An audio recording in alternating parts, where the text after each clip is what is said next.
Plot जो देख रहे हैं आप, ये फ्लैट्स बन रहे हैं और ये D172 ये मतलब कि इस पर कब्ज़ा हुआ है और मतलब कि जो असल मालिक हैं वो परेशान हो रहे हैं और सोसाइटी वाले बदमाशी कर रहे हैं और पूरा सिस्टम चल रहा है इनका। ये हालात देख कर रोना आता है, इस पर तरस खाया जाए और देखा जाए इनको बदमाशों को। हाँ, ये पक्का घर था और ये मतलब कि फ्लैटों के चक्कर में इसको तोड़ा, खर्चा किया करोड़ों रुपये का और अब इसको महंगे दामों बेचा जाएगा। ये रेजिडेंशियल के अंदर देखें, ये रेजिडेंशियल मकान सब बने हुए हैं। ये फारूक बिल्डर है और ये बाहर से आया है और इसको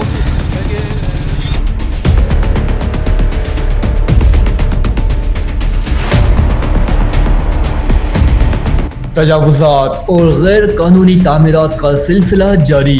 ये देखें, सब ये कंस्ट्रक्शन चल रही है बिल्कुल नाले के साथ ही, और ये नाले के अंदर भी इन्होंने कवरिंग की हुई है। बस आपको जैसे दिखाऊँ, ये देखें पूरी कंस्ट्रक्शन। हालांकि नाले के बाद इनको इतना स्पेस होना चाहिए जितना सामने रोड पे नज़र आ रहा है। ये इन्होंने फैक्ट्री बनाई हुई है। ये देखें रेजिडेंशियल एरिया के अंदर ये पूरी फैक्ट्री बनी हुई है, पूरा इंडस्ट्रियल प्लॉट बनाया हुआ है।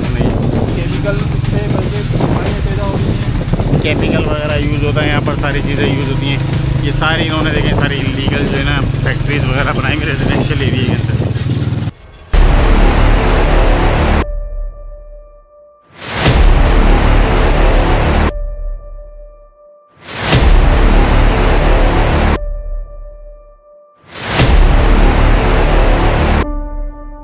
Sector 31D PNT society Korangi town के रिहायशी प्लाटों पर गैर कानूनी फ्लैट्स की तामीरात तेजी से जारी है।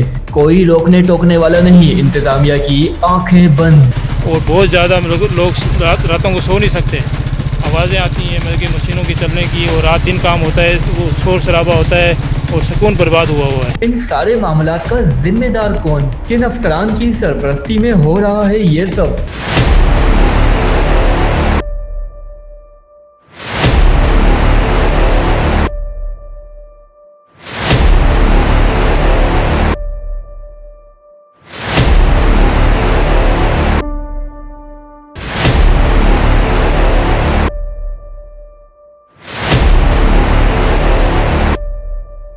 रेजिडेंशियल प्लॉट्स के ऊपर कंस्ट्रक्शन हो रही है सारी फ्लैट्स वगैरह की।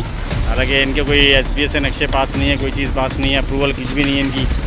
सारे मामला इसी तरह चल रहे हैं।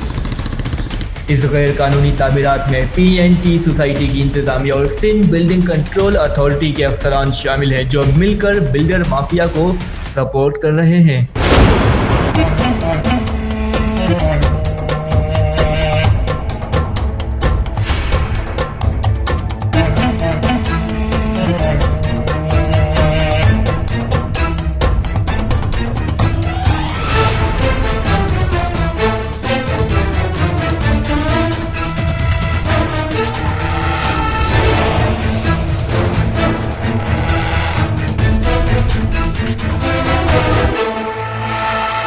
क्या ये गलत नहीं? अगर गलत है तो इंतजामिया इस जानिब तवज्जो क्यों नहीं दे रही?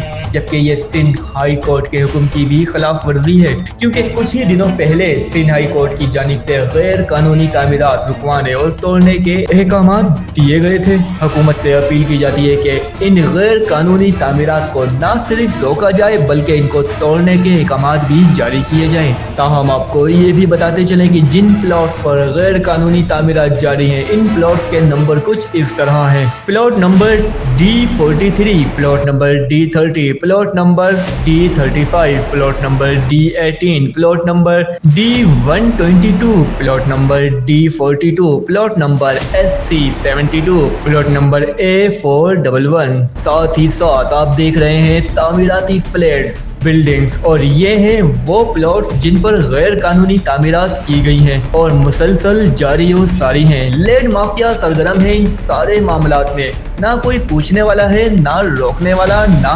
टोकने वाला। अगर इस बारे में किसी को कुछ कहा भी जाता है तो इन्हें जान से मारने की ना सिर्फ धमकियां दी जाती हैं बल्कि किसी भी हद तक जाने से ग्रेज नहीं किया जाता। इसलिए हुकूमत से अपील की जाती है कि इन लैंड माफिया के खिलाफ सख्त से सख्त कार्रवाई की जाए। 109 एकड़ पे ये सोसाइटी बनी हुई है। 109 एकड़ों पे ये सोसाइटी बनी हुई है और कराची में सबसे अच्छी नक्शा सी का है। PNT सोसाइटी का नक्शा है, सबसे अच्छा था। आज इसका हाल बुरा है, रोना आता देख कर भी। इस तरीके से लोगों से पैसे बटोरे जा रहे हैं।